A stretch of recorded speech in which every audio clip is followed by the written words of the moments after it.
భారతీయ ఛానల్కి స్వాగతం. జై శ్రీరామ్, హర హర మహాదేవ్. మా ఛానల్ ఈ చెప్పబోయే కంటెంట్ మీకు నచ్చినట్టయితే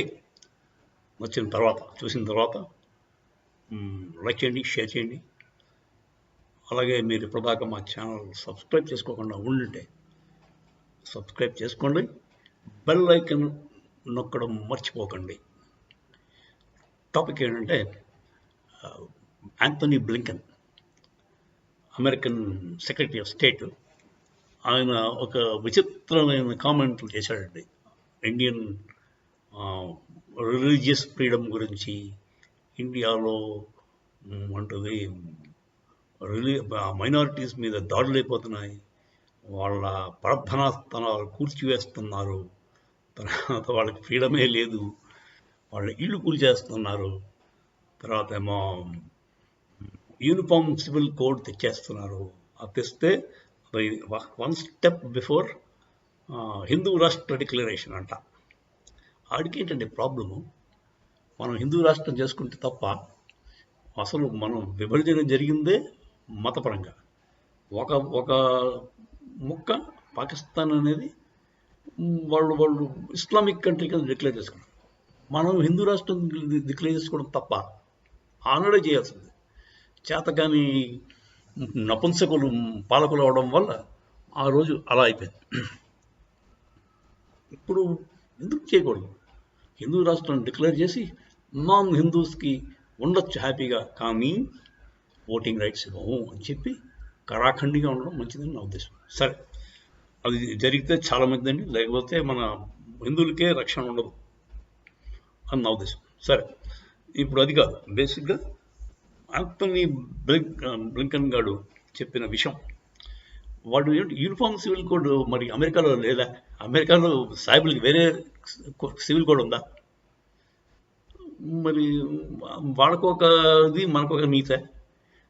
ఏ దేశంలో ఉన్నా రెండు లాలు ఉండవు, చూసారా మీరు? ఓన్లీ ఇండియాలో ఉంది 2 లాస్. ముస్లిమ్స్కి మాత్రం వేరే లా. అది వాళ్ళకి కావాల్సిన చోట. అంటే క్రిమినల్ కోడ్ యూనిఫామే, మనకి సివిల్ కోడ్ మాత్రమే తేడా.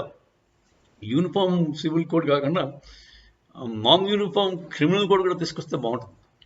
అంటే వాళ్ళ శరీరాల ప్రకారం దొంగతనం చేస్తే చేయి కోసిపారి, అడిగి రేప్ చేస్తే కిందది కోసి, అలాంటివి. సో అది చెయ్యండి. అది నాన్ యూనిఫామ్ క్రిమినల్ కోడ్ కూడా తీసుకొస్తే ఓకే. ఇప్పుడు సివిల్ కోడ్ మాత్రమే యూనిఫామ్, నాన్ యూనిఫామ్ ఉండాలి. యూనిఫామ్ సివిల్ కోడ్కి అబ్జెక్ట్ చేస్తే యూనిఫామ్ క్రిమినల్ కోడ్ కూడా అబ్జెక్ట్ చేయండి.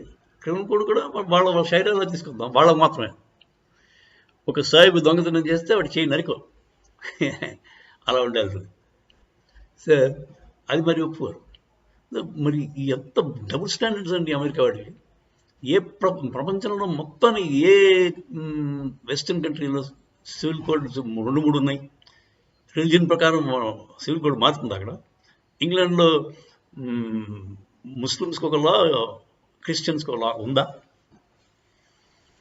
ముస్లిమ్స్ అక్కడ ముగ్గురు పిల్లలు చేసుకుంటానంటే ఒప్పుకుంటాడా? మరి ఇండియాలోనే ఎందుకు ఉండాలి? ఇంత టాలరెంట్గా, ఇంత వాళ్ళ నెత్తినెట్టుకుని చూసుకుంటుంటే, వీడేమో మైనారిటీస్కి ఇండియాలో రక్షణ లేదట, వాళ్ళకి ఇంకా కావాలట రక్షణ. సో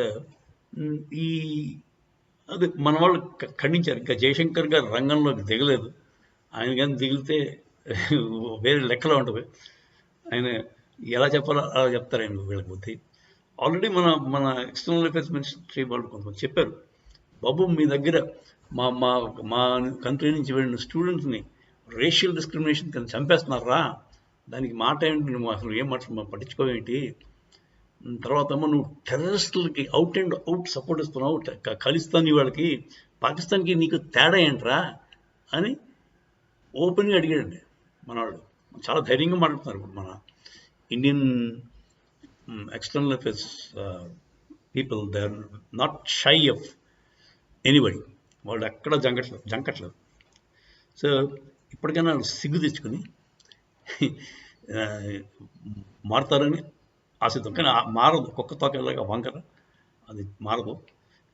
వాళ్ళ బాధంతా ఏంటంటే మోదీ గారు నెక్స్ట్ మంత్ రష్యా వెళ్ళబోతున్నారు. రష్యా కూడా ఆల్రెడీ దాన్ని డిక్లేర్ చేశాడు.